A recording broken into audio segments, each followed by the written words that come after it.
I agree, bro. Wine is lovely. Oh. So am I sat in the right spot here, bro? What's my field of movement? You feel the movement? Show me your range. No, yeah, you're completely. I'll probably do a bit of this, a bit of that, a bit of a lean back, a bit of a sit-up. You're caught. Yeah, sweet. You're good. Cool. All right, it's going to capture all of it, so I'll try and sit up to begin with, so I don't end up like mega slouched. Yeah. Well, before we start, bro, I got to ask you, how's the chair? The chair's so gorgeous, bro. Yeah. This is the chair. I've sat in heaps of these types of chairs. Like they've got that. I don't know what it is. They've got that same. Is it like a model? Was it a type of chair that multiple manufacturers made, or was it just a single? Because this exact chair, like I don't even know where I've sat in these before, but I've sat in heaps of them, bro. This is the sort of chair that the deputy principal had, bro, when I was growing up. Jeez, that's a good role then, if you get that chair. Yeah, that's right. You go to his office and you sit in one of these chairs, but normally you're in there and you don't want to be in there. But no. The consolation was the chair. That was like the one positive you take away from it. You got resolution one way or another, but you got the chair. I feel like it's a chair that loves having someone in it. You know, like other chairs are kind of reject, like bums, whereas this one goes... Yeah. That chair there's like, you're not sitting on me, you're going to sit up. Yeah. But I like how it's strong in its approach. There's no give. I'm a chair, we're on a right angle, and that's what you've got. Yeah, that's right. You're working with some wood, some right angles. You've got all the movements. You've got the forward, back, the recline. We can push that too, bro. We can push that. Better not push it too far. Yeah, fair enough. You might knock over the plane. Yeah, it took me about 30 minutes to set up. It's a really nice plane. Grow up from a little seedling, bro. Yeah. 30 minutes well spent. It's taken me all my life to get to that, so you better treat it with some respect. Yeah, Vol. Cheers, man. Welcome to the podcast, man. Thanks for having me, bro. Experience. Oh, mate, it's a pleasure. Hung out with you once before and been kind of a fan from afar, so it's been cheers, brother. Pretty cool to have another conversation, bro, and share some with some people. I think it's going to be great. So, yeah, do you want to take a second to introduce yourself, what you do, who you are? Yeah, bro. Yeah, ko waiho. Yeah, ko Piripi tōku ingoa. Uri aho, no te whakatohia. So, yeah, I'm Piripi, and even when I grew up down here in the south, bro, in the bosom of Ngai Tahu, I'm from iwi called Whakatohia in the Eastern Bay of Plenty. So, yeah, that's me. Grew up in Darfield. Been living in Christchurch for what feels like forever now, but probably only really been 12 years or so. Most of the time out in the Brightons. The Brightons? Yeah, bro. Yeah, so shuffle around a wee bit by the beach, but you got to stay close to the beach, bro. It's amazing how you can I just love being by the ocean, man. Yeah. There's nothing like it. I feel like it washes away. Like, I know people talk about water being cleansing, and I'm not trying to be spiritual or anything here, but there's something about it, like going there and hearing the sound, and then like getting your feet wet, or actually just jumping in. Yeah, bro. You can take the worst day, you jump in the water. Oh, 100%. You're going to feel good, bro. Yeah, absolutely, bro. New Brighton's so underrated. Man, underrated, bro. It's for all the weird, like, old school Christchurch reasons. Yeah. Yeah, there's still, like, lingering bias about living in any suburb east of the central city. Yeah, agreed. And, it's kind of like dog shit and run down, like, in the middle of town, but it's kind of what makes it sick. Keeps all the posh riffraff away, bro. Agreed. But they are putting in new townhouses now, which kind of scares me a little bit. They're slowly going to get there. They're going to gentrify it. They're like, they're going to, that's right. Yeah. They're going to make it harder to buy a house there, which I don't like. Which is why you're not leaving. That's why you're like, I'm going to stay there. We'll leave before the oceans go up, bro. There we go. So hopefully that's in not the next couple of years, bro. It's funny you say that about the oceans going up. My one of my best mates, his dad, he's lived in Brighton forever. Sorry to bring this up, Mike, but what is it? He's like anti, I'd say global warming maybe, but at least New Brighton's not going to be affected by oceans rising. He's just a firm believer. I don't know about the rest of the world, but just New Brighton's never going to be touched. And if it does, the sand dunes are there. Yeah, that's that's it. Yeah, so, bro, we're gonna need some sand dunes on the eastry side of New Brighton, I think, for that theory to work. Like hooking in behind South Brighton, like that's the worry there. Yeah, we're gonna need some sort of like fortifications. Yeah, that's it. Like a moat, bro, and a big flood barrier of sand dunes all the way around. That'd be good. And just then we can castle wall, bro. Yeah, that's right. Bring that in. Yeah, exactly, bro. Exactly. And then we can keep all the more wealthy people away because they're the troublemakers. Yeah, that's it. Yeah, and that'd be good for that too, bro. Yeah. I would like to see more energy, not energy, but like people coming into Brighton. Like they've got the cool thing, you've got the mall, and then you've got the basketball court, you've got the beach, you've got the library, you've got obviously the pools are there and stuff. Bro. I'd like more attractions, not necessarily. It doesn't have to be flash. Like it doesn't have to be, it doesn't have to be posh or anything, but just a bit more effort. Like the fireworks were on the weekend. Oh yeah, Like bro. more They always things go off. in Man, they go Brighton hard. would be great. Yeah, roller coaster, huge. Like you mean like San Diego type? Like let's Let's go giant, bro. Let's giant roller coaster over the whole suburb. that's it. Rainbow's End, Christchurch. Yeah. Lift it above the whole mall. And you're walking underneath. Yeah, bro. Yeah, and it can lap round the pier, bro. It can do loops. It can corkscrew around the whole length of the pier, bro, and then shoot you out to the ocean. Perfect. Anyway, that's Brighton, bro. So that's what's next for Piripi. 6 spot. Friendly people. The reason it rules, it's by the beach. Friendly, actual people. Yeah. I got to agree with you, bro, because like... I listed 3 things and I said 2, by the way, so just edit that out. Do you have No, that sounds perfect. I'll give you a third. Oh, cheers, bro. Yeah. You added number 3 there, bro. It's hanging, bro. Giving me the... It's hanging. Yeah. Appreciate that. What is it? I went to Aranui for my last year of high school, bro. Yeah, that's right. And it's saying. Incredible. Like I went to Beads for 5 years and then I went to Aranui. Beads? Yeah, good old year 14. But it was epic. I'd finished school and I was 17, so I was younger than all my mates, and I went to Aranui. Epic school. I wish I did all 5 years there. Like, so many opportunities. They cared about art, like music. You could do carving. Like, why is that a subject in high school? But it is. Yeah. And then sport. Like, you want to play rugby, great. You want to play basketball, great. And you could do it as a period and still earn credits. It was just way more open-minded. And I don't know, he got dogged on as being like, east side of town. Yeah, bro. And I thought it was great. Man. And like, look at Linwood College now. It's flash as. So I mean, I don't know. I think, you invest into the east side of town, I think you get a bit more back because there's real people. There's great places over here. You get Big Gary's on this side of town. Oh, bro. Bro, like what else is there? Yeah, bro. That's it. You got Cal Stadium, the oldest stadium in the world that we all still play sports at for some reason. It's like, it's got like heart, I feel. Yeah, it does, bro. And it feels like you're living in a tiny town too. You can't hear any other part, like when the wind's blowing from the east, which normally is. Yeah. You just hear the waves. Yeah, you've got the perfect ear for it. You don't even really feel like you're in the city. No, it's good, bro. Yeah, it's good. Might as well be a wee island. Yeah, it is. It's its own. It's separated from. Yeah, it's almost like, it's not quite Sumner though. Sumner's a different story. Oh, very different. Very different. But I do like that people love living in Sumner. You can tell when they're from Sumner. They surf break. Yeah. You surfer? No, I wish, but I should be. Yeah. I should start cosplaying as one. Do it. And then maybe I'd be cosplaying as one, but not actually being one. Yeah. Walking around with like a surfboard. Yeah, I'll get some. I'll replace my little grey streaks that are coming out, bro, with some blonde ones. That's perfect. Yeah. Yeah. And I'll get skinnier. Okay. From the surfing. From the surfing. No, just to look like a surfer. Yeah. And what else, bro? Maybe trade the socks and scuffs just for bare feet. Yeah. What else do surfers do, bro? I don't know if they vandalise stuff anymore, but I could probably do a wee bit of that. Bit of vandalising. Yeah, is that part of it? I think so. I think you've got to at least if you've got to do anything. It's not exports, but skateboarding, scooters, any surfboards, rollerblading, whatever it is. You probably tagged at least once. Yeah, exactly. Or spray painted something once. So I better get my tagging chops up then. It's been a long time. Yeah. It's been my whole life. So I better learn that now. Yeah. Yeah. There you go. Cosplaying, surfing, and then one day you end up the good thing is you don't have much osmosis, bro. You end up just knowing how to do it. There you go. Yeah, just carry around a surfboard. Perfect. And before you know it, you'll be on one. Yeah, that's right. Before you know it, you just know how to do it, bro. Oh, yeah. And is this learning stuff was that easy? Do you have the attraction to the beach because you grew up in Darfield and it was so far from it? I don't know, bro. Yeah.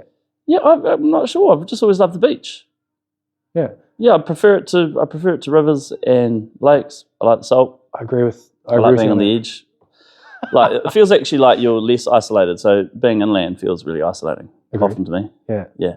Which is weird. Like you go to overseas, like even in Oz, you go 2 hours inland from the city, and you just go, like even 2 hours inland in Australia feels like, what the hell am I doing here? Okay. I remember a road trip over to Calgary. Yeah. Again, you just all of a sudden you're feeling it's kind of terrifying being that far inland. Yeah.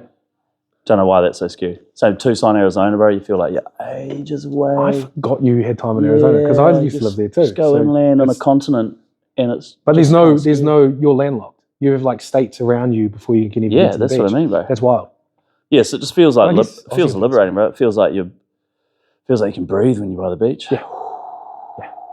I feel like it's just a reset.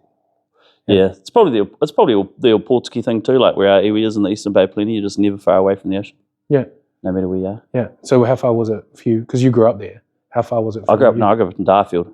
Oh, so you but did going up to Opotiki every summer or whatever to visit my nan and all my cousins and stuff. Yeah.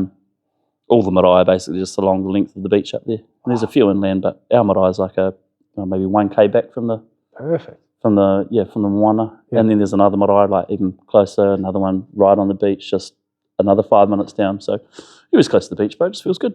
Yeah, it'd be perfect as a kid as well. Like you say, holidays you went up for. Yeah. So you'd go up and you just basically be back by the time the lights are on. Yeah. Yeah, stay out till dark and you just get to go down to the beach. Oh, even growing up it was like that too. And Darfur, you're just on your bike, bro. Yeah. Yeah. Be good watering holes out that way, wouldn't they? Yeah, good. It was good river swimming growing up, which they're now either drying up, or dirty. Dirty. Yeah. All the time, like the Selwyn. Yeah. So it was good swimming growing up in the rivers, but yeah, no, I'm a beach boy. Enough, man. Yeah, bro. What about you? I'm definitely a beach boy. Yeah, so, beach. Yeah.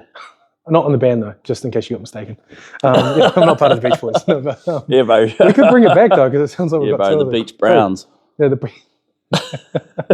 what is it? Yeah, no, beach for sure, bro. So my family's from the West Coast, and obviously you got nice lakes and stuff over there, and like dense forest and rainforest and that. Yeah. But there's something about South Island, West Coast. South Island, West Coast. Yeah. So I was born in Hokitika. Oh no, sorry, I was born in Greymouth, and then hometown's Hokitika, so that's where I went for like holidays.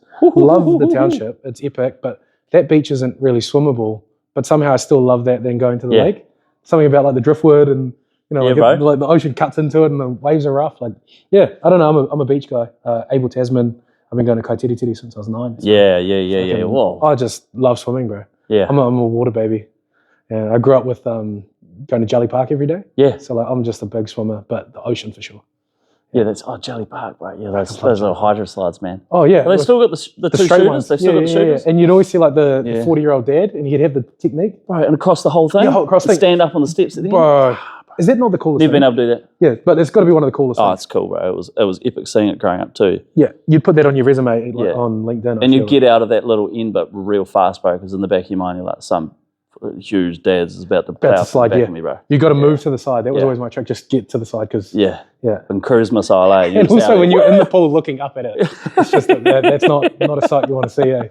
Yeah. No, bro. And then you get the big islanders, bro, doing the manus off the diving boards. Oh, yeah. I always tried to fit in with them, eh? Yeah, totally. Yeah, but it was so, I don't know, just like something about swimming in childhood was so great, and that's why I think as an adult I'm like, dude, I love a beach day. Yeah. Love going swimming. Yeah. Yeah, that's the thing, man. We're often just at the Darfield pool for the whole day, bro. You just walk there and you literally nothing. You just walk and you had your concession card or whatever at the office. Yeah. So you could just go down in your shorts and a towel and then be there for the whole day. Perfect. Yeah.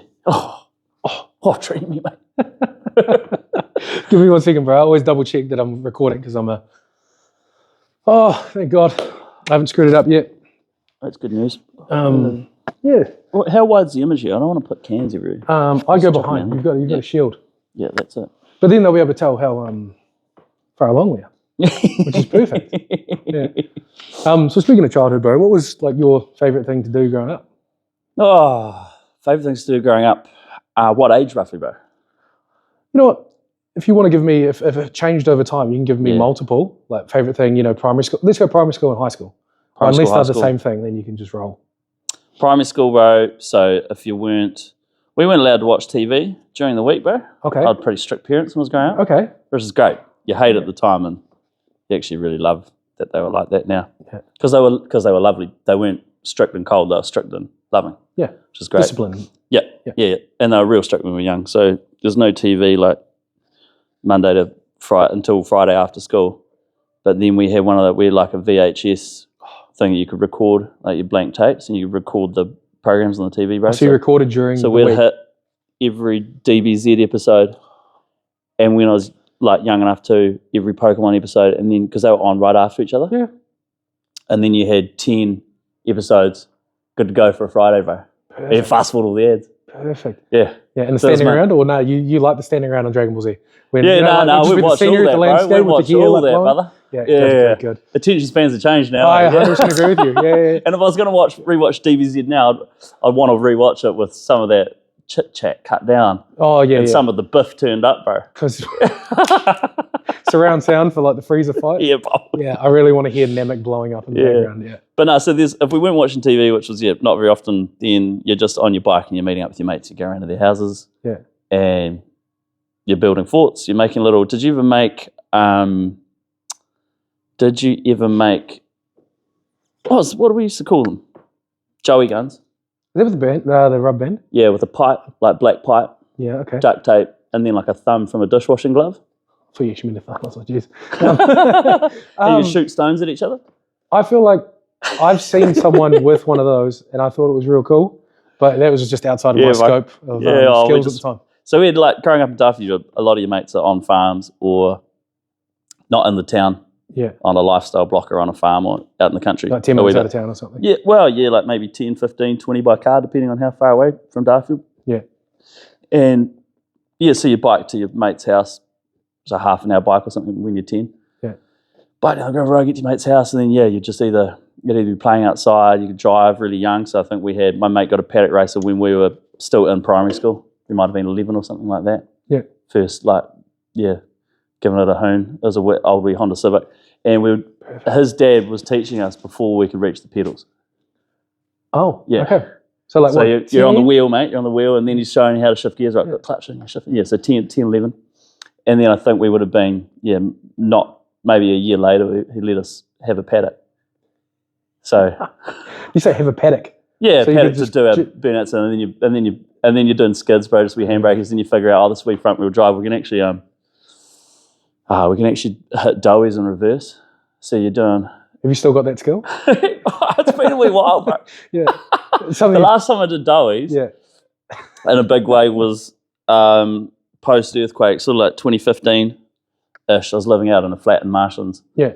And you could hop in your car and within about 10 minutes be in Brooklyn. Okay. Brooklyn, so out further than Spencer Park. Yeah. Red zone suburb, almost nothing there, but just grass, empty sections with no houses on them. I just did we did a festival recently there, and I saw the empty land. When you turn right out of Spencer Park, eh? Yeah. If you come, that's right. Yeah, or you just carry on past Spencer Park. Yeah. If you're driving, do that. Yeah. Yeah. And there was some good sections there for doing burnouts there for a year in about 2015, but been a wee while, bro. To be honest, I think they're going to start rebuilding out there, but there still is a few sections. So if you do have the urge to bring it back, well, bro, yep. But beyond I think I've given it up, eh? Fair enough. Given it up, bro. Yeah. So I was never much of a petrol head, but growing up in Darfur, so yeah, if that was like young primary school years, a lot of bikes and just doing that sort of shit outside. And then if you're lucky enough, like a couple of your mates had a PlayStation or something, so you'd hit that whenever you got the opportunity. And then teenage years, there was the typical mix of teenage stuff, which was fun, like a lot of music actually, which was epic. Do you play instrumental? I played Gap, bro. Yeah. I had long hair like I do now, but I was skinnier and dressed like I was in Led Zeppelin, bro, as did all the other boys in school. So there was a lot of rock and metal and stuff, and so you'd all jam, you'd be doing that. And then the laps were kind of at their peak, bro. Mid-2000s. Yeah. Okay. In the city here. Yeah. And so there were plenty of boys out in Darfur who knew how to work with a vehicle or were proper petrol heads. So I had no dramas about not being on the beers for a night and then driving the speedy cars, bro, into town. Yeah. And drive the boys in. Yeah. I drive the boys in. Oh, yeah. Go on the lap. So there was all sorts of nice little vehicles. You get a pretty good hoon in. This would be Old Town, though, eh? Pre-earthquake. Yeah, the diesel's out in Phillipstown. Okay. All sorts, bro. That's before my time. Yeah, all sorts, bro. Okay. Scuffles on the edge of Hagley Park and stuff. Yeah. Okay. Yeah, they'd be lined up, and it was bumper to bumper on Morehouse Ave, like at 10:30 or 11 p.m. some nights. You'd take over, bro. Morehouse Ave was awesome back when like the Science Alive was there. Yeah. Everything. It was just such a cool. Yeah, you park up in the back of the Science Alive building. So that was one of the park up spots. Yeah.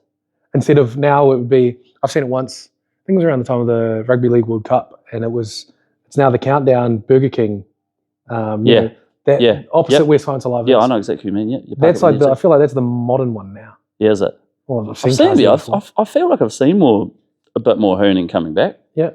The last couple of years. Do you think it's embedded in Christchurch? It's just part of it. Yeah, I think whatever law, I can't remember what laws they were, that the like bylaws around doing the laps and stuff, but yeah, they seem to figure out how to crush it pretty well there at the end of the 2000s. Or whenever that was, a wee while ago now. Yeah. Because it was... There was a lot. It was an actual thing, bro. Yeah. I think I remember it, like growing up here. Pumped. I reckon pre-earthquake. I reckon it would have been all the way up because like definitely there was different guys into cars when I was in high school. Yeah. And like I know they went out at night. So I feel like, and then earthquake happened my last year of high school. So I feel like that was probably the stop of it all. Oh yeah. And then, the city took a while to rebuild and all that jazz. Yeah, and young people moved. That's right, and they brought in some bylaws, like they started crushing people's cars. If you've seen on the... Crushing cars? Yeah. Jeez. You could get pulled over just for being on the same street, a couple of times during the night. I can't remember now, but... So if you're seen on the same street multiple times? Yeah, so they figured out a way to sort of shut it down, a way to push it back out towards where we lived, a little bit further outside of Christchurch. But no, that was fun, bro. Okay. Epic childhood, bro, growing up in the country. It sounds like you've a multitude of things. Lots to do, bro. Yeah. Lots to do when you've got fun friends. And it's also fun that, like, a lot of your things, like, even though you loved your TV and you're like watching stuff at home, you're still out and about. You're on bikes. Oh, you're always out, you're bro. In cars. You're always out. You're in town. You're in the city. Yeah. Yeah. I think it's cool, bro. I think it's awesome. So how did you go from doing doughies, playing guitar, to starting your own business, bro? Like, that's no idea, bro.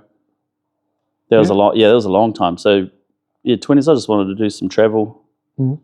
So I did about 4 years overseas straight out of school, just by myself. Yeah, whereabouts? Tasman. Went over to Oz. Cool. Worked over there for a bit. That got me coin to go to Canada. Lovely. Yeah, hit a couple summer camps. I feel like it's always over there, which is something that I just grew up with, that being like a thing you did. Yeah. Well, a chunk of people did at the end of school. Is that like the Camp America thing? Yeah. But I was in Canada, yeah. Cool. So you go to a summer camp, you meet some people, you go on a road trip, and you got some mates. You might go back to Vancouver, a big city somewhere, and stay with some friends' parents or something for a couple of months. If you figured out a job, go off on a mission again. Yeah. Go back maybe to another round of summer camp. I did three summers in a row over there in Canada. So were you going Canada back to Oz? No, just Canada, States for a trip. Lived in Canada. I was in Canada solidly for almost 2 years. Yeah. Prior to the Canterbury earthquakes happened at the end of 2010, and then I came back with a Canadian girlfriend at the time just to catch up with mum and dad, figure out what was going on, get a different visa, and then head back to Canada. And then did 2 more years and a bit more travelling around. But did another stint in Australia, this time in Melbourne. I was in Perth the first time around. So like 6 months over there in Melbourne. Then, stint in Southeast Asia, just travelling. Stint in Europe as well. Yeah. Did you go get around Europe a bit? No, not a huge amount. I didn't have enough cash for it. Sure. So there's places you could afford to travel with $1,000 in your bank account. Southeast Asia. Yeah. And then there's Europe. And to be honest, at the time too, the States as well. Your money went real far, bro. We did, me and my mate did an 8-week road trip from Vancouver Island all the way down to Tucson, Arizona and back in a car. Jeez. In a car that we borrowed with a GPS because no one had data on their phones back then, at least not our age. So you had like a little I didn't even have a smartphone, bro. When I first went overseas when I was 18, I had zero tech. Yeah. I didn't even have an MP3 player. So I raw dogged. I completely... So what did you have on the plane in that? Nothing, bro. Just read a book or go to sleep or watch the plane screen if there was one. Yeah. Just raw dogging, bro. Yeah. And then, but by that point I had a phone of some description, just a wee brick again. Yeah. You didn't have a GPS, you didn't really know where you're going. So you go to Costco, you get a $500 GPS and you chuck it in the car, and then at the end of your 2-month road trip, you just take it back for a no questions asked refund. Yeah. So that's how you save money, right? Yeah. Tricks. And when you're young and you're traveling, you got no coin, you just make it work. We just slept in the car, bro. We'd pull off, we'd sleep on a beach in the car for a couple of nights. You'd park up in a Walmart car park and hopefully not get woken up by security and just sleep there for a night. And you'd just meet random people. Sometimes they'll give you a place to stay. Yeah. We had a mate down in Arizona, so we just make it down there. We can hang out for a week or whatever we did. Yeah. Down in Tucson. That was when the Rugby World Cup was playing, so I watched that by myself at like 2 in the morning. It was 2011? Yeah, this was 2011. That was good. That was France, eh? That was the first one we won since the very first cup. That was where they lined up in that sort of arrowhead to face the haka, right at the start. Probably, bro. Yeah. You got a good memory. But yeah. No, I just remember watching it as an 18-year-old and I thought it was disrespectful. I might have had a couple of drinks. You know? Yeah, bro, crack up. Yeah. But it was crazy, bro. Yeah, that cost me less than $1,000 that 2-month road trip. In the States? Yeah. That's wild, bro. But Big Macs were like $2, bro. Oh, you're telling me that dollar menu? When I was in Arizona, bro, I know about... Dude, the fact you can get like quarter pounders McChickens and they're like $1 or The $2. McChickens are on the dollar menu, bro.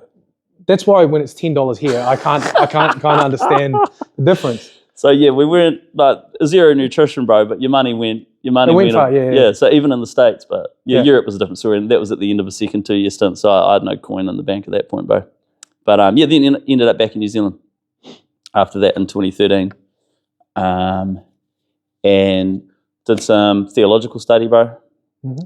And at the end of that, ended up sort of falling into like public speaking in high schools with an organisation called Attitude. Yeah, which was sick, bro.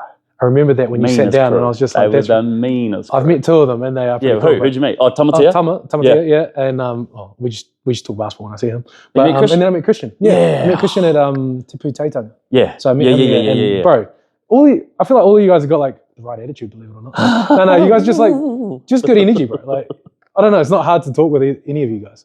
So it seems like a real cool crew that you rock around with. You get the talky people in for that gig, bro. Yeah, you'd have to. That's for sure. Yep. So it was pretty cool because public speaking is pretty fun. I mean, it wasn't the people who do awesome in that job. They really love it. Yeah. I never loved it that much because it's taxing doing that. Like some weeks you'd end up doing 20 talks an hour a pop. So you're standing up in front of 13 to 18-year-olds for 20 hours in a week. Yeah. Trying to motivate them with really positive life lessons and stuff, which is, I mean, like it's not an easy sell to a young person. Eh? No. You've been forced to be here in this hall. Yeah. You just want to be hanging out with your mates. You don't even want to be at school, really, like half of them. Yeah. And hey, how about you just sit down, stay still for an hour and shut up? So how are you going to do that when you're an attitude speaker? You've got to figure out how to win them over in the first couple of minutes. Yeah. To say, I like this guy, I want to hear stories. Yeah. Make him laugh. You're trying, failing on your jokes. You're giving up. You're doing whatever it takes, bro, to get them in. So it makes your job easier. That'd build character, though, big time. It does, bro. Yeah. And then you hope that you're giving them some ideas, or maybe even just wording some really common life lessons in ways they haven't heard worded before. Mm. But the people who are awesome at that job, they've got their finger more on the pulse of where young people are actually at. And I was always a bit of a coddle, bro, if I'm honest in that role. Yeah. So I'd just be hitting up the young fellas, being like, "Oh yeah, what are you got some? What are the year 10s into at the mo, bro?" Yep. And then Tamatea just sit you down and tell you this, bro. Try that joke there. You're like, I don't even know what that's referencing. He's like, trust me, bro, it's guaranteed it'll work. Yeah. So he's he was like, just riding on got his finger on the pulse, like of what's going on. Whereas you're like more like, I was like, I'm going to do my 3 years here. Hopefully, it can bridge me to like a job within the same organisation, but more on the writing side of things, because I was always good at the content development. Not when we say content development, we now think primarily in terms of social media content, but content development for us was script writing, researching, developing the programs that we ran, because we were also doing parenting programs as well. And then so that led me into eventually leading the Building Awesome whānau team for a wee bit, which is a kaupapa, sort of a, more or less it's a course that we develop and whānau Māori attend, or Māori parents attend. You don't have to be Māori, anyone could attend, but mainly sort of targeted at whānau Māori, and was just a toolkit for how to raise children healthily. I think it's such an important job that your work with attitude was that, like, sometimes like kids, if they don't have a good environment at home, they don't have great teachers, or if they don't have a good friend group, how are they meant to like stay in between the lines and learn the lessons that they 100%. Need so that they can succeed in life? And it might be that you come in and say something that they've heard 100 times from their teacher or from someone at home, but because you've said it in a laughy, jokey way and you've been real, they attach to that idea. And it becomes like a seed. Do you know what I mean? And then totally, bro. So I think it's really important, and it's needed, because we take it for granted. Like, sounds like you had a great childhood. I had a great childhood, and I was lucky enough to have that around me. Oh, but so lucky. There's so many that don't. So to have people like that and organisations like that going around doing it, it's just necessary, because like it's not teachers' jobs to raise the kids. Nah. It's not. Nah. It's parents' jobs, but some people don't get that message. So it's nice when there's people spreading different ideas to kids. Doesn't have to the education comes in many forms. You need those life lessons as well, not necessarily, mathematics, algebra, bloody Spanish. You need people like yourself in the crew. Bro, I use algebra on the rig, bro. I agree with no, fuck. But I agree with that. I agree with it, though. I agree. No, because like, no. Hear me out. Solve for X. Do you know what I mean? Like, I think you still need to learn how to do that. Do you know what I mean? It's like, it's $75. Total is $75, and it's just like 10 items for $75. What does X equal? You have to like figure that out. And it's like, it could be like buying your buns. All right, a packet of buns, $7.50 each, 10X, $75. I feel like at least that basic part of algebra. Definitely. Yeah. You use it daily. Hey man, the sounds of it. I wish, bro. Oh, okay. I wish I knew what I was doing with the numbers, bro. Yeah. We sit in our shop, and every shift we go, how come none of us are good at maths? Yeah, you'd think by now that maybe. And you also think that maybe you don't, like, when are you ever going to use use maths on the fly, bro. But it turns out in the kitchen, you're bloody doing it constantly. Everything. Yeah. And all of us are terrible, bro. We're terrible. Hey. I'm lucky that's my thing, so I don't know what it's like, but my partner's, she'd go well. She's good at the numbers. No, she's not good at she's numbers. not. Oh, so she'd fit right in. Yeah, she'd be perfect for you. Yeah. I'd be the odd one out. Yeah.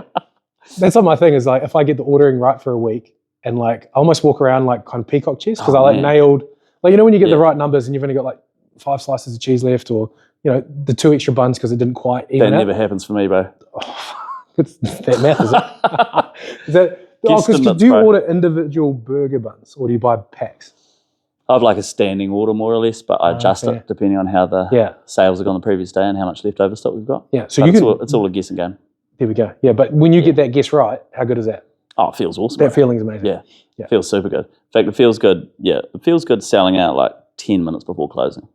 Yeah, but it never happens, bro. Either we've got too much leftover stock, or I've sold out 2 hours before closing. Yeah, and then you feel bad for the people that came. Totally, bro. It's like, can we just sell out right before we close, please? I get to stick a sold up post out. Yeah. Pretty much everyone got the food that they wanted. No one really missed out. Yeah. And then the ones that missed out go, I should have come a little bit earlier. Yeah, it sucks selling out super early though. Anyway, I can't even remember what we're talking about, bro. But yeah, numbers, man. I was wondering how you got into business. But business, yep. So I was taking you through a long time, bro. Probably spent too much time talking. Did a bunch of that stuff, bro. So yeah, it was education, content, curriculum development. Throughout that whole time, I was also working on my Te Reo Māori as well. So yeah, fortunately, the workplace they were really supportive when it came to learning Te Reo Māori, giving me space to basically relearn my culture, bro. Because growing up in Darfield, I basically just rejected the idea of being Māori. Yeah, because you just wanted to fit in with what was going on. Yeah, bro. Yeah. I didn't have like my mum, who's Māori. She had pretty much the same experience as me, but in the 2 or 3 decades prior to me. Yeah. Whereas even worse. I imagine in Christchurch. Yeah. Or South Island. Yeah. Yeah. So all I knew was that Nana was Māori. Yeah. And she lived in the North Island with all the Māori side of the whānau. And if we weren't up there, then I wasn't even thinking about it. So when you went up there, it was kind of like wholesome for you, like reconnecting and stuff, or? Yeah, well, it was just fun. I was just hanging out with cousins. When you're a kid, you don't even think about it. You hang out with cousins, you hang out with them. You might be on a marae, hang out with them, or you're at someone's house, but you don't even really think of it as any different. There were way more brown people. And then in Darfield, I was like one of the few brown people going, especially at primary school. I just don't remember many others. And there were probably plenty other Māori as well who they might not have recognised me as Māori. I probably didn't recognise them as Māori because no one was really that. Just like just did not grow up in a culture, in an environment where anyone's really proud of that. Yeah. I avoided like the kapaka and the Māori class like the plague in high school because it was just, for me, it just seemed like, why would you want to be associated with that? So so big journey for me in my coming back to New Zealand when I was 23 and then spending most of the rest of my 20s sort of re-engaging and rethinking about that part of who I am. Yeah, and then had a workplace that supported that, so that was pretty cool, bro. Yeah. And that led me into doing some more study and being supported to study for a bit, which was Māori theology, New Zealand history, and Te Reo Māori. So yeah, faith's been a big part of my life growing up, bro, and reconciling, I suppose for me, the like terrible history of colonisation and the role that Christianity in any form played in that. It's been a big part of that as well, bro. But there's, you know what, man, like it's critical for me, bro. I don't think I'll ever be in a place in life where faith's not my own version of what that is, bro. Is not hugely a massively significant part of my life. And so I sort of thought when I was doing all that study, the theology and the history, I was like, I'm pretty much set up here to just have an academic career now and then over the next few years because I've been encouraged to go on from a postgraduate studies into a PhD, and it was roughly that time where I'd always been dabbling in food, bro. Yeah. Well, I'd really just been a fried chicken guy from about 2017. Yeah. I first got into it in like a heart, just an obsessive. I feel like you got to share that because an obsessive ADHD, can't stop thinking about it. All I want to do is make fried chicken, sort of a way. Yeah.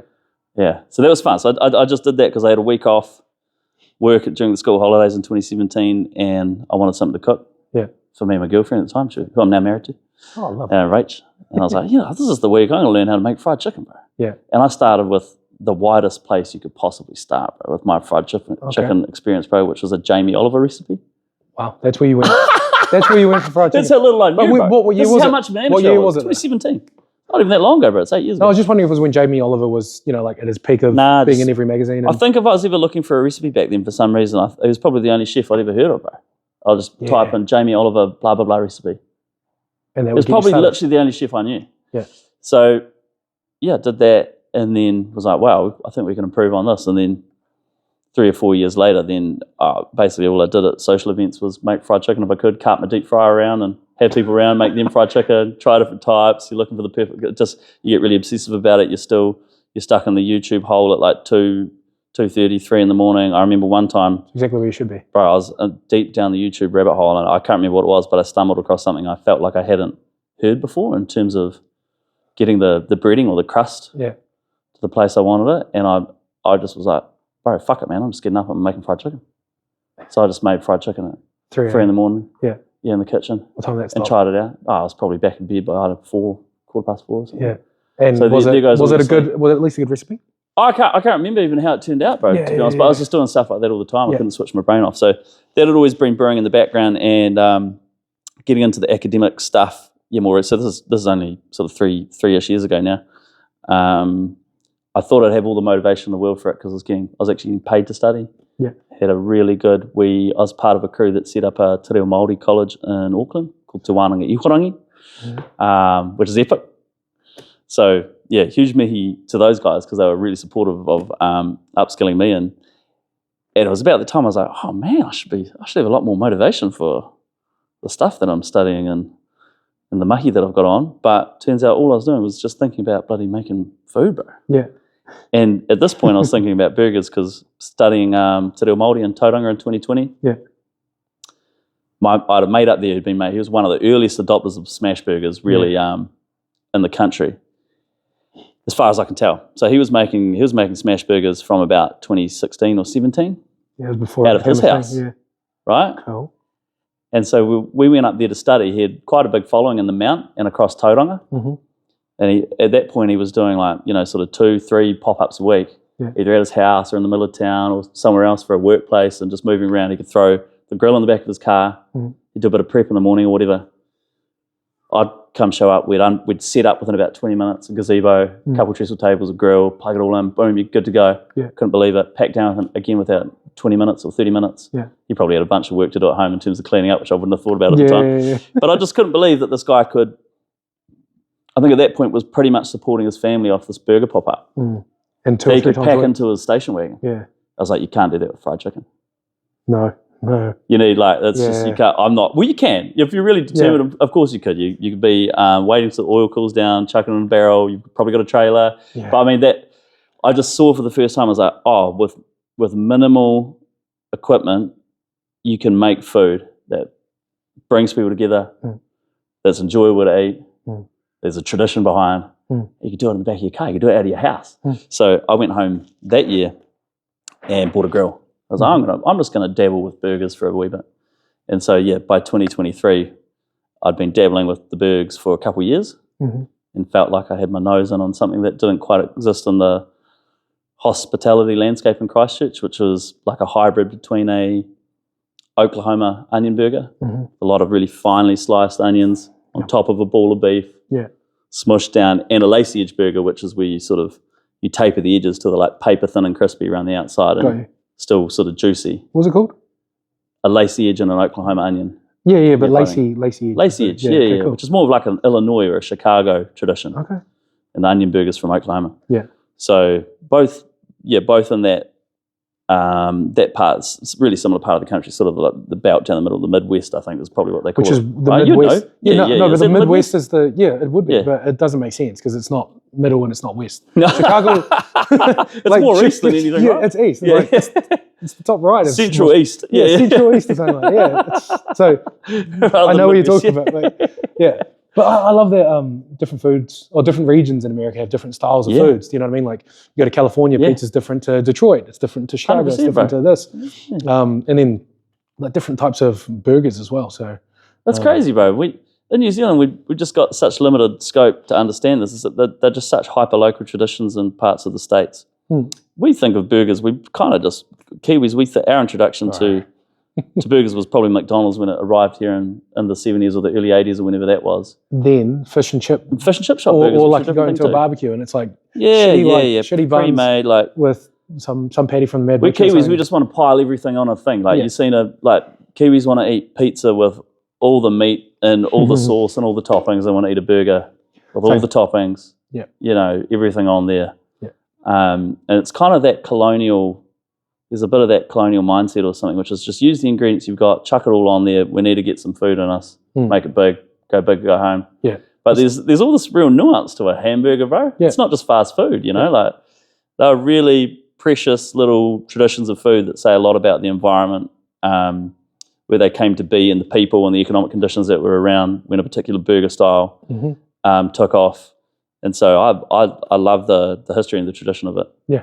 And so for me, learning more about burgers was the same sort of track I went on with fried chicken, which is, right, I love all types of fried chicken, but I'm not making an Asian style of fried chicken where we're putting a sweet, spicy or a sticky sauce on top. Like I'm making a dry piece of chicken. It's got that's more or less a southern fried chicken. How can I make the best possible version of this really incredible tradition, which is southern fried chicken? And then when I go to burgers, okay, what traditions do I like when it comes to burgers? Because there's not just one type of burger. I'm not just making my own here. I want to understand exactly what I'm making. And then your creativity still comes to the foreground when you're doing that, because you figure out just all the little things that separate it from the other sorts of burgers that everyone else is making. Well, that's it, because like, I mean, you talked about the lace edge and then you talked about the Oklahoma, like with the onion style, and you've decided to put those together. Yeah.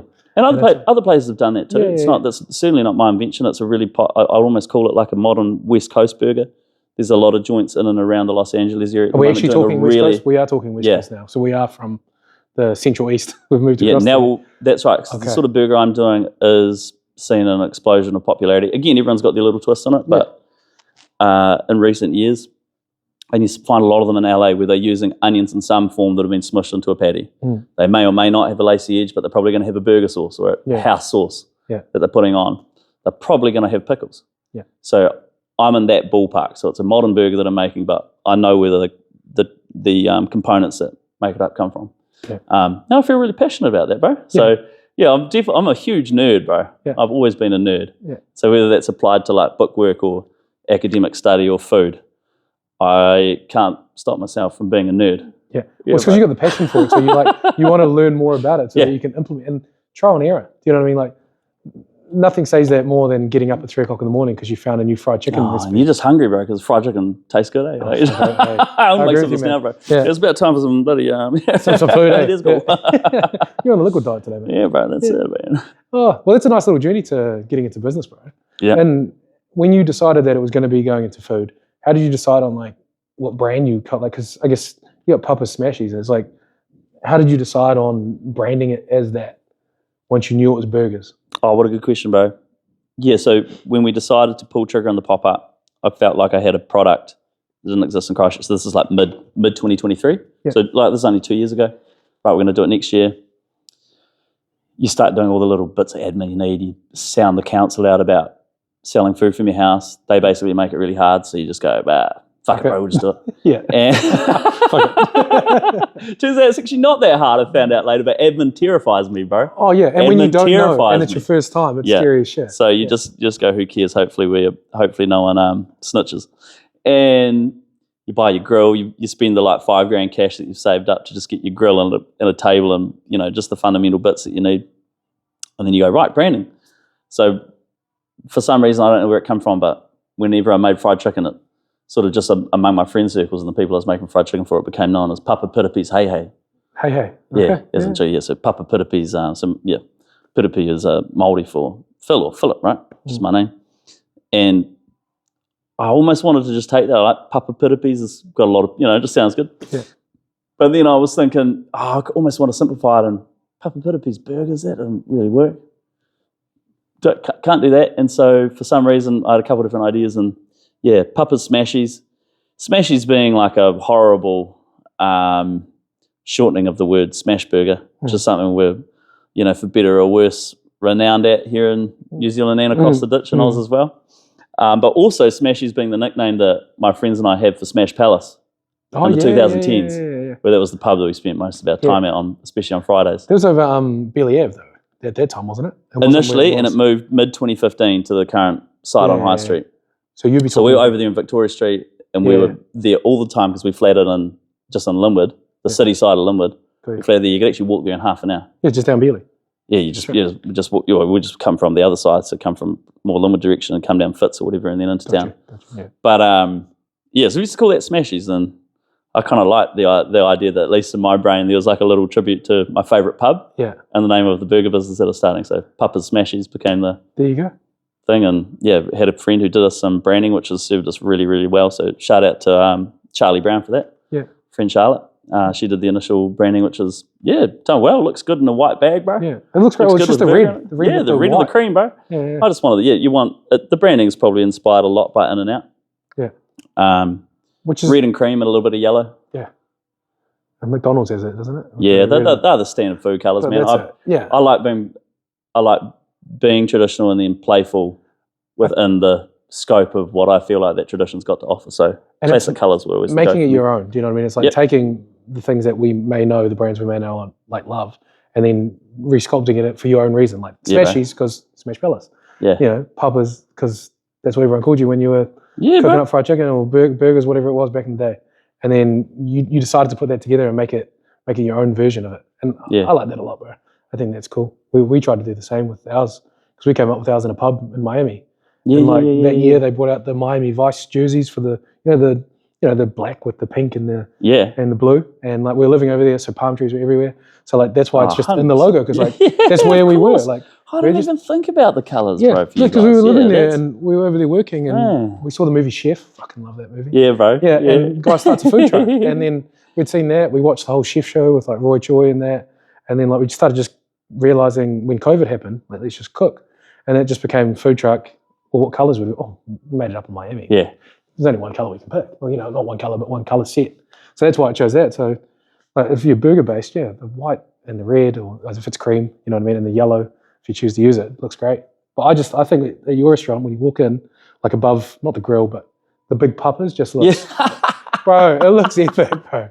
Like I see everyone's photo, I see on your story, and I see like the photos that people take, and I'm just like, that light is epic. Like it's just perfect. And then the white, like the white, with the red, it's red trays, Yeah, red trays. Yeah, and then do you have like a stamp or is it the bag's got your name? The bag's just got Papa's on it. Yeah, and it's simple and it's nice and then you got the burger. The burger doesn't talk. Yeah, and then they're not that messy either, bro. Yeah, it's good having them in a wee bag. I don't know why that's not more common practice. Yeah, you're not going to raw dog a burger. You ever take it out of the bag and just...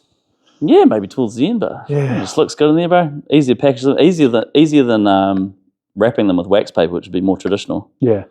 But chucking them in a wee burger bag. I love a wax. Like the wax paper makes a burger look great when you just like cover the bottom. It's like trousers. Yeah. For the, I don't like I don't like a box at the bottom, like at the back. I don't actually like boxes for burgers. Bag, something about a bag. It's like I had Dimitri's the other day. Yeah. And what is it? Dimitri's with something about the bag that catches everything, and then the bag with like. Yeah, bro. It is good. That's right. You get a wee bit of savoury burger juice at the bottom, bro. Yeah. Yeah. Keep you hydrated. Pour it like if you've just got a bit. Say you've overdone it, and for some reason you don't have patty and cheese and all that jazz. You can take at least a bit of the bun and you can soak up what is left. Yeah, 100%, Bob. 100%. 100%. There's levels to it. Yeah, brother. So that was it, bro. That was pretty much the business. And did it on the driveway. Just changed my personal Instagram to a business one. Easy. Whatever. You got better to start with 400 followers than 4 or whatever. So did that.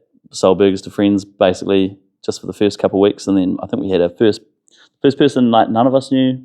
Or neither me nor Rach knew, come down like maybe the 3rd pop-up. Yeah. And then by the 5th pop-up, there were probably more people we didn't know than you knew? Friends and family already. So that was nice. Yeah. It's cool when you find people that have gone out of their way and you don't know them at all and they've come down for the thing you've created. It's an unreal feeling. Like it's better than, say they paid whatever it is for a burger. It's not about that. It's about the fact that you came out for my idea. It's humbling every time you make food, eh? Yeah, it's so cool. So grateful that people are showing up because you wouldn't be able to do the thing you enjoy doing if they didn't. Yeah. So you're like, thanks so much, guys. You're making this possible for me. Yeah. I have to go back and find a job. I was really into this. Yeah, bro, 100%, man. What a pleasure and what a privilege to have people come to wherever you are, whether it's your house or your business, and want to buy food off you. Yeah. Oh my gosh. Oh man, isn't that? I can't believe it's possible. Really. Yeah. Even though we do that all the time without thinking about it. Yeah. The other end, when you're in the kitchen, you're the person running the business or the people running the business. You just go, "Wow, man, oh man, we're so lucky." Because you're lucky enough awesome. that this is working. Because there's a lot of people that try something and they might not be able to sell one. You know what I mean? So the fact that you get hundreds of people coming out for your food, and you got no guarantees to show up the next week. Every week on like Tuesday today, every week on a Tuesday, it's kind of like feels like a Monday. You're just like waking up basically for the week. Yeah. You're like, man, I wonder if people are going to show up again this week. I don't know how long it'll be till I stop thinking that. Probably be another few years, bro. Yeah, you just got to keep worrying about it. Before I never have a Tuesday where I go, man, I wonder if anyone will buy some burgers this week. Yeah. Hopefully they do. I think they will, because they always come for, like, there's just a place where you enjoy eating. And the spot you've got now, which whether it stays forever or whatever it ends up being, it's just a good experience overall. Oh, you know cheers, what I mean? No, well, you come in and your happy face is behind the grill. Everyone's pretty nice. Yeah. Everyone's sitting around waiting for the same thing. There's things to do, because there's sometimes is there alcohol you can buy there as well? Yeah, we've got a bar now that we're sort of partnering with the landlord to run, because they've got a liquor license, so that's cool. Yeah. Yeah, and then there's a pool table, isn't there? Yeah. Yeah, so I mean, there's things to do, and it's kind of like a, what'd you say, like a co-op sort of space. You know? There's a whole bunch of different things in there. So it's not just, don't get me wrong, you can come for the burger, in and out, straight, take it, or you can sit down and kind of just enjoy the atmosphere. So I feel like, I mean, you'd probably want to do that at least once a month. You know what I mean? If you're just a random person. You know Cheers, bro. Oh, I'm a big foodie, so like, there's certain places I like going and eating. It's like getting fish and chips on the beach. It's fantastic. Oh, yeah. Well, my favourite was actually after swimming. I like going to the Jelly Park, and then, well, mine was actually in Hokitika. I go to like the swimming pools, and then right next door was Porky's, and then it's the one fish and chip shop. Oh, come on. There's actually two, but three. I like shit. That was the main one. Ooh. Yeah, there's three, and no traffic lights. We've got three fish and chip shops. But Porky's was the one right beside, so like you'd literally walk out, and it would be 10-meter walk, and you get a scoop of chips. I'm always going to buy those. He doesn't have to worry about me coming for chips. I'm coming. Yeah, you just poke a hole on the top of that pack, bro. Oh, rip it just through eat the them top. on your, just eat them on your way home. Yeah, and it burns every single time. Bro. Oh. Steam just oh, I feel you, dude. So with running, we're going to call it a restaurant. It's a restaurant name. Yeah, I suppose. It sounds like it can't be a sounds pop-up. like a grown-up word, eh? Yeah, but I suppose it is, bro. I think I call it a burger shop for some reason. It feels more like a shop. Cool. To me. Cool. So running the shop, the burger shop. Yeah. How do you juggle your time with? Because it's got misses, kids and stuff. Yeah, how do you find balancing that sort of work-life balance? Yeah, it's pretty tough, I suppose. But fortunately, bro, I'm blessed with and cursed and also guilty as well of not being. I'm just not a natural hustler, bro. So I love people. I love talking to people. So that obviously helps with something like running a business, because you want to engage with customers, you want to engage with other businesses as well. But I don't have that that drive that's like, yeah, bro, I love working 70 hours. I love not getting enough sleep because I'm working, man. Yeah. Some people just either have that, or environmentally that's just what they've got in the locker, which is just working really hard, grinding to get what they want. Like, I'm the opposite, bro. I just want to really be relaxed. Yeah.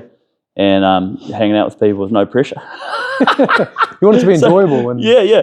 Well, so I just kind of do whatever I can to have free time still. I obviously have a lot less now than I used to. But the cool thing is that working for myself, I've found to be a massively motivating and energizing experience. So I might work probably twice as many hours as I used to work, because when I was getting paid a salary, I was terrible, bro. Yeah. Terrible. I do just enough to get it done. Yeah. People were happy, bro. But honestly, how long would that take me in a 40-hour week? I might only been working 20 hours, bro. Yeah. If that, I might have been working 15 hours some weeks, bro. Yeah. And that, actually working. Yeah. Rather than sort of half working, mucking around, taking my time. But then working for yourself, you just you wake up in the morning, there's stuff to get done. There's no question in your mind over whether you're going to do it or not, because you have to. No one else is going to do it. Otherwise, it's not going to be ready. There's not even a mental process. You just get stuck in. Yeah. And you go for it. And you take your time off when you can. The hardest thing is just the kids, bro. So I'll sacrifice my own mental, emotional well-being, my own sleep, to make sure I'm still catching up with mates too, bro, because I just love my people, bro. Yeah. I love them. Yeah. So I've not given that up. So, I mean, at some point, hopefully I can get the business to a sustainable enough position where, we can do friends, we can do whānau and kids, still have some downtime for myself as well. At the moment, I'll just cut the corners of my own well-being where I have to. But again, it's not too dramatic, because Make sure we've got at least a day off or a day and a half, ideally Sunday and half a Monday or something like that. Yeah. But that's So the you thing make is it work. that so things like this, like not necessarily saying the podcast, but catching up with friends or catching up with people that you enjoy, or even being behind the grill and happy customers, and that fills your cup to a degree. Do you know what I mean? Like, Yeah, so it does. trying to Yeah, recharge it. hugely, You bro. might not have got 8 hours sleep last night, No, but I did something no, that I did something that I enjoyed. Do you know what I mean? And then that, Yeah, bro. you know, Yeah, that kind of gave me that totally, boost that I man. needed for the week. Totally. And to be honest, I'm sure the business, if I did have that natural hustle, the business would probably be going a lot better already. There'd be systems in place. It would be less of it be in my head and more of it be on paper, and it'd probably just work a lot better. And we'll get there eventually. But for now, it's good because I don't want to sacrifice the small amount of time that I'm getting with the kids right now. Mm-hmm. At the same time, you've got to put enough in the business so that in a year or 2 or 3, you've actually got that time properly to reinvest in your whānau and your tamariki. Yeah. Because it certainly would be nice to see them a bit more, especially in the evenings, bro. Mm. So, yeah. Because you're normally working, you're Thursday, Friday. Wednesday to Sat. Yeah, because it's changed since I saw you last day. Yeah. But you're normally night. Saturday's the only afternoon shift. Yeah, Saturday's a lunchtime. So we get home for dinner with the whānau on Saturday and have as much quality time with Rachel and the kids as possible on a Sunday and a Monday. Yeah. And then you sort of back into it from Tuesday. Yeah. Yeah. Oh, so Tuesday's sort of prep day? Tuesday's prep day, admin day. Yeah. Do whatever you can get done in your to-do list day. Yeah. And then Wednesday, Thursday, Friday, Saturday is just pretty much all about service in there for me at the moment. So, yeah, next year when we get a manager on, then I've probably got more time to work on the business rather than like in it every single day. Yeah. So that'd be good. But that you get your time back and you can kind of do that from anywhere. You don't necessarily have to be there for those hours. No, that's right. Yeah, so, don't know, bro. First year running a business, it's going to be busy. It's going to be hectic. Yeah. And it is. Yeah. At the same time, I'm probably working realistically like 50 to 60 hours a week, depending on the week. Whereas I know so many other people in hospo who aren't even running a business. They're just an epic chef. They're working 60 plus just by default. So, but it's not even for them. I would never whinge about the hours that I'm doing at the moment. I feel like I've got it easy somehow. I think because you've got your passion for it. It's something you wanted to do. Yeah. But stuff working 80 hours, bro. People are insane, man. Some people just work like dogs, bro. I would never do 80 hours. Oh, I think part of me is envious because I just couldn't do it. You could do it one week. I'm soft, brother. I'm soft. No, next week go 7 days next week. Throw it all out. I've done some big weeks before, but you certainly wouldn't want to make it a regular thing. Because you just loving it. Yeah. It's important to love it. Yeah. And you've got so many other interests as well. Yep. And you want to just sit back and have some time with the kids or catch up with a mate. Like you can't do that bro, if you're going going to hang out, bro. Yeah. Have fun. Well, I agree with you, man. Oh, nice, dude. Oh, you're right.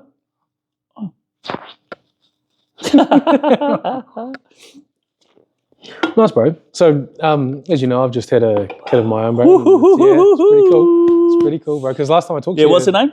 Her name's Giovanna. Giovanna. Yeah, bro. Yovanna. And congratulations, bro. Thanks, bro. Yeah, she's magical, bro. So this is the first podcast back since doing it. Like, I kind of gone on a halt for at least a year now, the podcast, but really want to get back into it. I feel like we've kind of got our feet under us now, know what it is. But yeah, hearing your people like yourself, I've got friends that are parents, and hearing how they talk about having kids, like I now kind of understand. Yeah, it's a lot, but at the same time, it's really enjoyable. And I remember last time I caught up with you, you were like, "Man, I could have more kids." So yeah, bro. That's as you're gonna grow the business, grow the family at the same time. You reckon, or you're gonna wait to get to a point where you've kind of got your time back and you can work on the business from home? Bro, we can't wait too much longer. We don't want to be too much older still having little kids. So we're both mid-30s now. It'd be nice to be completely out of the newborn phase when you're hitting 40, bro. Fair enough. Yeah, valid point. That'll be nice. Yeah. Yeah. Because how old are yours? We've got almost 5 and almost 2 right now. So one about to start school and one's still a toddler. That's a nice gap. Yeah, I feel bro. like 3 years is good. Yeah, it would have been a shorter gap, but we had some miscarriages and stuff on round 2. So that turns out, again, the sort of thing you never think about before you have kids, but then heaps of people have had that experience. Bro, the odds of having a kid all sorts of real tough, heartbreaking experiences for parents, eh? Mm-hmm. All over the map with that, the whole process of wanting to have tamariki in your whānau and stuff. Yeah. So the more parents you meet, the more you realise it's really common. And hopefully we can go round 3 and get third one. Be in for a win. Another healthy kid, bro, would be huge. I'd love that. And then we're probably both in a dream scenario want another one. like 4 would be pretty epic, bro. But Yeah. might be that the practicality of it wins the day, and we Yeah. stop at 3. So we'll see, bro. How you feeling? You guys ready for another one yet? Well, honestly, she would have said maybe a week or 2 weeks after baby was born. Because how's Papa now? She's just been just over a month. Just over a month. Yeah, congrats, bro. Yeah, so Wicked. going on, she'll be 5 weeks on Friday. Yeah. So, Mrs. Niall, she said, yeah, I could have another kid. And she said that might have been even our first midwife appointment after. Like, it wasn't very long after. So it's definitely been a conversation already. Yeah, and well. she's recovering well. Baby's healthy. We're happy with how everything's going. And it's just like, oh, you're definitely like another kid. But it's just the timing of when it works with everything else. Because, like, you want to be able to give you energy. If we can't give out energy, I don't want to be a parent that neglects my kid because I'm doing too many other things. Nah, so it's like, if I can't do a good job, doing that. Yeah. So definitely more kids, bro. Honestly, I don't have to worry about money and everything ran itself. Like, I probably have 4. I know, but like, because I got to worry about life, then like that probably limits me. Like, think about money and stuff. It's horrible. Yeah. Turns out, you grow up and you have to or something. Yeah, but isn't it funny? Life always works out though in the end. So I feel like you could just have another kid, and I'm sure you'll figure it out. Yeah, that's right. Yeah, like, bro, especially when you got support of like extended whānau and parents and stuff. Yeah. Well, it takes a village. So bloody lucky, bro. So bloody lucky. Yeah, so we're lucky at the moment. It's worked out really well how it's gone. Well, we moved back in with their parents, so having them next door if we need an extra hand. Oh, sorry. And knowing that I'm out right now, I know that my partner's not at home. Yeah, totally, bro. Fucking, if baby's crying the whole time, I know that she could have a break if she needs a break. You know what I mean? So 100%. That's worked really well for the first one because then we can at least figure out what it is. But definitely more kids going forward, bro. Yeah. There's nothing like it, bro. Yeah. And as long as you can still get I still want to be able to, obviously I got dreams for business and things I like doing. Like I love basketball, I love swimming, love holidays. I like to just relax and talk to people. So as long as I can still juggle all those, then definitely, more kids, more of everything, man, more of the things I enjoy. We'll get there. Oh, bro, what an experience having kids, man. Makes you feel alive, bro. I agree. Yeah. There's nothing like huge. It's funny because it makes you feel so alive, bro, but on the outside, you look like you're the walking advertisement for why other people our age don't want to have kids because you're like, I feel bro, like you look like you haven't slept in a month. You're like, yeah, bro, no, I haven't, eh? Like, you doing right? Yeah, bro, I'm fucking loving life. Yeah. You just look like you're lying, eh? Because you just... You can't understand it until you've done it, though. You can't understand it until you've done it. Because it's like the late nights where you don't sleep much and you're tired and screaming at every moment when you're trying to just relax. But as soon as they stop and they're back to being, their cute, adorable self, I don't even know what it is, bro. What do you mean? It's gone. Don't even know what it is. You've never misbehaved in your whole life. No. It doesn't even enter into your brain that it wouldn't be worthwhile. It just seems like the best thing of all time. But then at the same time, you're like bloody grumpy and sleep deprived and like... Yeah. You still put it on pretty well then. If you're grumpy and sleep deprived, bro, if this is what we're getting after not getting sleep, bro, you're doing well. Yeah, bro, that's because I don't have to parent you, bro. Oh. Yeah. Okay. Yeah. I'm the problem here. Okay. Yeah, one of these bloody kids, mate. Because what have you got? You got boy and girl? Yeah. Yeah. Oh, wee boy, genetic almost lottery, 5 week girl. Oh, so lucky, bro. It was so happy with that second girl, man. Turned that piece of paper over from the ultrasound. It was a girl, and yeah, it's cool. Felt so good, bro. Because I just knew I was like, well, that sets us up for a no pressure third, bro. Because it can be whatever. Yeah. Because if you had 2 boys, I've got a little boy. Rachel's got a little girl. Yeah. I've got a little girl. She's got a little boy. Yeah. Cool, bro. It's great. You just like huge shout out to all the whānau out there who've got 6 boys. Yeah. Yeah. Trying for that girl. Going to try a 7th. The last 4 kids were all an attempt at a girl. Yeah. Or vice versa. Have you seen some of the reveal videos when they it's their 3rd or 4th or something, and they're trying to get the girl or the boy or whatever it is, and you just see the husband or the wife's face, and bro. Another one, man. Yeah, totally, bro. So nice having one of each, and now we'll just have a lucky third, bro. Yeah, I'm gonna call it right now. I reckon our next one's a boy. Oh yeah, sweet, bro. Her sister, Niall's sister had girl boy, and then they waited a bit, and then had girl boy. So I'm just hearing that, I just feel like, oh, it's going to pass on. We've had girl, so the only logical thing is boy next. Talking to you, even you've given me more confidence. I'm more certain I can split it. Yeah. So, and even if not, I don't care if I have 2 girls or 2 boys. Because it's just me, bro. Nice no matter what way, shape, or form, bro. For sure, as long as they're healthy. That's good, bro. And mama's good, then totally. I could care less, man.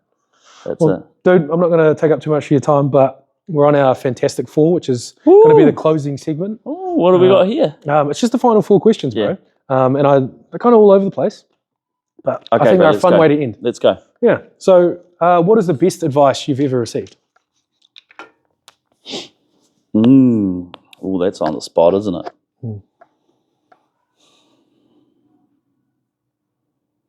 One of the best pieces of advice I've ever received, because I couldn't give you the best day, I'll just get that wrong, is when it comes to a partner or a spouse or whatever, just look for someone who's really committed to self-improvement. Yeah. And I think I'm just the luckiest man in the world because my wife's incredible, bro. She is just proficient in so many of the character areas where I'm deficient, bro. And she's self-critical, and she actions reconciliation when she thinks there's like this slightest bit off page, whether she feels like it's something she's maybe got wrong or I've got wrong. She'll hit that straight away, bro. I'll just wait for the wind to blow over, bro. I hope it gets better. Yeah. And if I was with someone like me, that's just going to lead to a terrible relationship at some point, bro. So she's proactive, and she's always looking for ways to just be a better human being, bro. And what a blessing that is, man. And that inspires you to do the same. So I'll be totally lost without her, brother. And I'm so thankful for my mate he's actually a relationship counsellor as well. So he knows his shit, bro. Yeah. He's like, just be with someone who's actually committed to self-improvement. And if you want to be in a relationship for the long haul, like for me, marriage is really important. If you're gonna get married, if you're gonna do that, like you're doing it because you want to be with someone, you're doing everything in your power to be with them for as long as you're both alive. That's what it means to me. And so I'm real happy that me and Rach pulled pin on getting married, and pulled pin as in did it rather than bailed on it. Just to be clear. Got you. Yeah, you threw me off. You said pull pin, but then you bought the gun. Pull trigger. Got you. Okay. Yeah. It's so glad we did, because I love being with her. She's incredible. Yeah, it was great advice. And when I really got to know her, I was like, man, you're exactly what Matt said. Yeah. And so hopefully I can be helpful with her in telling her that she's actually bloody amazing. She doesn't need to overthink. She doesn't need to overthink or be anxious about some things, and hopefully my positivity is helpful for her in some way, shape or form. Because she's sure as hell really, really, really helpful for me, bro. Oh, that's awesome, bro. Yeah. That's a beautiful answer, man. She's my old man. That's going to be great for, I think that combination of you two, the way you talk about it, I haven't even met your partner, but for your kids to grow up and see you guys as an example, if that's how you're talking about her and then I know you, like, you guys are going to be sweet. That's a perfect... She's healthy and responsible, bro. Yeah. I'm irresponsible. Yeah. So, hey, you got to show the full picture of life. Yeah. Kids need both, man. Kids need both. Well, sick. Well, I'll get you on the second. Number two. Otherwise, we'll keep going. What is the best meal you've ever had? So, like, I've got to just explain this. Okay. So, you know how we talked earlier about, I talked about fish and chips after a swim. So, it might not have been the best chips I've ever had, but that moment of eating the chips. So, it's like, what's your favorite eating experience, meal, favorite food? If it is a certain food that you repetitively get, what is your favorite meal experience? Oh, it's my mum's roast lamb, bro. Okay. Yeah. Straight up. And my mum's Māori, but the roast lamb she makes is very much evocative of the English whakapapa on my dad's side. And my grandma, my dad's mum, who also used to make incredible roast lamb. And I think mum, whether it was in the, she's, I think, actually finally superseded the roast that my grandma used to make. Yeah. It's the gravy from scratch with the meat juice. It's how perfectly cooked the lamb is. So it's like crisp, the skin is crispy and so well seasoned on the outside. And it's just full of juice, bro. And the gravy that makes, and the mint jelly from scratch. Just you mint jelly. Oh, she makes mint jelly from scratch, bro. Mint jelly from scratch. Jeez. A little half a teaspoon of that in the gravy. Yeah. On the pan on the stove, made from scratch. Got you. Growing up in Canterbury, bro, with that English side as well. I mean, it just feels like the most critical meal of my whole childhood. Yeah. Sunday roast. I was going to say Sunday roast, bro. Sunday. At lunch. Now it could be it's whenever we can get to, if we can go around. Yeah. She'll make a roast lamb for us, bro. I think you might need to do it, bro. Yeah. So that's a huge part of I just love that roast lamb, bro. Yeah. And it's healthier than the shit I make, bro. My other answer would be Friday night fish and chips. Yeah. Oh, buddy. Yeah. Yeah. Go down to like Blockbuster, get out a couple of DVDs for Oh chips. my gosh, bro. Oh my gosh. And that was that was every night. That was every Friday for us growing up too, pretty much. Yeah. Just chip. And when we were young, there was no fish. It was just chip buddies, bro. Yeah, which is fine. $4. Cheap white bread, white butter, right? Yeah. Tomato sauce? Yeah, bro. Cool. Oh, yeah, hell yeah. Yeah. I drank tomato sauce. Yeah, bro, that's right. Always Waddies, though. I'm a Same, bro. For fish I and should chips, honestly be a Waddies. brand manager for Waddies. I agree with you, bro. For fish and chips and pies, I have to have Waddies. I go actually use Heinz in the burgers because it's more... Yes, I'm fine with that. It's tangier and it's more like the ketchup they use in the States. But yeah, anyway. Agreed. No, and Heinz for breakfast as well. I think Heinz for breakfast. Oh, and the eggs? Oh. Or what? No. Roast, hash browns or... An American breakfast, I'm fine with Heinz, like IHOP. If I'm IHOP, I'm sweet. Yeah, same. Yep. But if I'm in New Zealand, no, actually I want Waddies. Yeah, things like that matter. 100%, bro. But yeah, if I had to pick one, I'm just taking Mum's roast lamb. I love it, dude. I think it's a sign for you to go. Yeah, bro. And that's how you know that I'm a Māori, grew up in Canterbury, not in the North Island, because otherwise it'd be I would bloody pick it oil up, up or something. Fucking kinner. Yeah. Oh. No offence, everyone. Yeah. Yeah, just don't like it. Tastes yuck like snot. Yeah. Sorry. I never tried it. It's just the smell is enough for me to kind of go away from it, dude. It doesn't even look the best. I don't have that Māori palate, bro. Yeah. All the kaimoana. Are you into some seafood, though? Oh, yeah. Yeah. But just not as extreme just not the gnarly stuff, bro. Yeah, fair enough. Kinder's gnarly as, bro. I agree with you. Yeah. Cray, fish, bro. Sweet. Smoked eel, all goods, bro. Yeah, well, smoked eel is great. Yeah, mussels, take or leave, bro. Yeah. Pippies, take or leave. Yeah. I think it's mainly the shellfish. I'm a bit of a pussy, bro. Yeah. Yeah. But you'll do a shrimp. There's no shellfish in Darfur, bro. Available. Is it? Do they not come together? All right, we'll get you on to the third, bro. What is this is kind of a different take, but what is something that secretly like grinds your gears, that kind of gets under your skin? You see someone do it, or Oh yeah, bro. I got one, man. cool. I honestly reckon for all the complaining that New Zealanders do about tourist driving, that's the most hypocritical shit in the entire universe. Yeah. Because driving around Christchurch, we are a city where I think now it's got to the point, it seems like 50% of people have decided that indicating is an option. Yeah. We just lane rake, bro, straight in the turn, switch lanes in the turn, no indicator. Change lanes, no indicator. Pull out of a car park, no indicator, bro. And honestly, the bigger the vehicle, the more likely it is that they will not be indicating. And I'm like, guys, man, it would be real nice if we were all just a little bit less arrogant and terrible on the road. Yeah. We're terrible. We're a country, or at least a city of terrible drivers, bro. Yeah. And I'm pretty bad too, man. But, oh man, does my head in. There you go. It's a pretty small thing in life, bro, that really grinds my gears, brother. Dude, as soon as you heard it, like Could I we felt, please indicate? Thank you. Yeah, it happened to me last week. I had like a little sedan in front of me, bro, and I was trying to drive, and we were going 60 down Morehouse. It's 60 on Morehouse, isn't it? Yeah, I don't know. I think we're going 60 anyway. Anyway, and this car decides to turn left, but no indicator. So going at 60, I'm only a car or two lengths away, and I just think he's going straight. Slow down all of a sudden. You know what I mean? It's 3 lanes, so I'm not really worried about anything because he's going to turn, but just last second without indicating, and I can't stand it. So, yeah. That's how you know, bro, like you're going from being That's how you're growing up. a young person to just turning into a boomer, bro. It's like, you used to be the one doing the hooning. I was about to say, you were doing your... You're like, guys, could we please obey the road rules? But no, seriously, like, can we just fucking indicate? Yeah, thanks. Yeah, you said you're approaching 40 as well, so yeah, that's you. Soon, next. yeah. Ooh, yeah. You're going to be sitting in Losing a my chair bloody like that. scuffs. Oh, Still be wearing these, bro, no matter how old I am. Yeah. fair enough. Oh, they're all weather, all terrain as well. All terrain. I've started buying more than one pair at once too, so I've always got to stop. Is that when it gets like a deal? Like there's a deal? Or are you think, more bro, just better to get some? This is hectic, but at some point when I've got a wee bit more cash in the bank, I'm just going to buy 30 pairs. And then you're good for 30 years. They're going to stop making them at one point, bro. They just stopped making super wines, bro. The best biscuits in the universe. Which have changed. They've gone down smaller. I think they're going to pull them.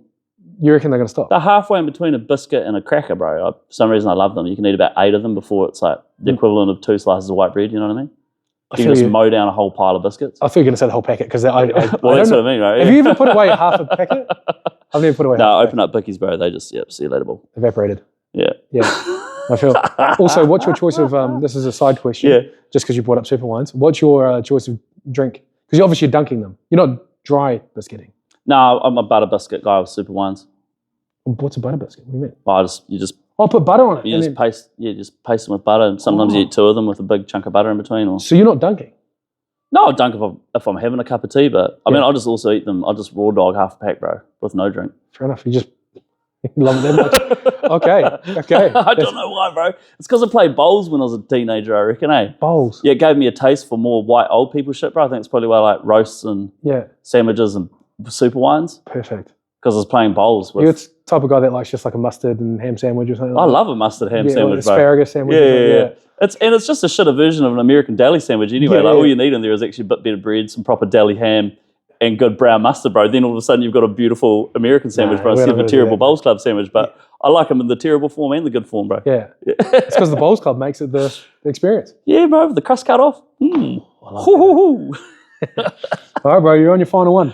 Last one, man. So with everything going on with you, what is your dream for the future? My dream for the future is to be a part of my kids' lives for the whole time that I'm on the earth, and be a part of my wife's life for the whole time that I'm on the earth, and see the kids grow to be really loving, caring, kind human beings, bro. That's my overall vision for life. But on top of that, if I'm thinking more selfishly, then I'd love Papa's to be set up as a big, what's the word, like, I'd love it to become a little bit of a Christchurch institution. I love going to C4 Coffee Company because as long as I've been in Christchurch, as long as I've known them, they've always made great coffee with an awesome customer service experience. And they're setting the scene. They're just so, I just love it. They've contributed to the community a bunch, and the community continues to support them. The Wonderbout out in Littleton, Smash Palace, now even though only 10 years old, I consider them a Christchurch institute, bro. You know exactly what you're going to get, and they've survived because they've done the fundamental things really well over a period of time. And regardless of what's going on in the economy, they're going to continue to survive, bro, because they're awesome. Yeah. I'd love Papa's to be one big shop, not a chain. It will never be a franchise. You might do something in the future that was set up to be a franchise from the get-go. I don't know if I'd have the appetite for that, though, to be honest. But Papa's will never be a chain or franchise. It'll be hopefully one large location with a slightly expanded menu in the future. You probably do some breakfast. You might run 24 hours on a Friday and a Saturday. Yeah, that'd be cool. Late night fried chicken? diner food. Yeah, maybe. And yeah, I'd love it to be that. Love to have fun. I'd love to have a wee piece of land inland, bro. A little bit. Yeah, that's a different one. Yeah, and you know what that is, bro? I think the oceans will go up in my lifetime, and I'd like to not be right by them when they do. Yes. In fact, I'd like to be on the beach once they've gone up. Once they've gone up. So you'll buy I'm buying side future property beach later. Bro. Yeah, there you go. Yeah, I'll take that one. Yeah. But no, just a bit of fennel so that regardless, again, of what's happening in the economic climate in the future, you can provide for your kids and maybe even your mokopuna the opportunity for them to have a little piece of land to build their own home on, or just live with you, and love to have mum and dad there as well. Yeah. And have 3 or 4 generations all living together on the same funeral, bro. Oh, 100%, bro. 100%, man. Oh, dude. Yeah. Oh, dude, that's awesome. Yeah. It's a beautiful dream to have, bro. That's the stuff I love, bro. Yeah. Oh, I love it, dude. Well, thank you so much for coming on, man. Cheers, brother. Appreciate it. Yeah. Take a look and show your beautiful face to the camera for one last time. There we go. Appreciate it, brother. Shot ball. Bro, it was epic. Mean catching up with you. Did that work all right?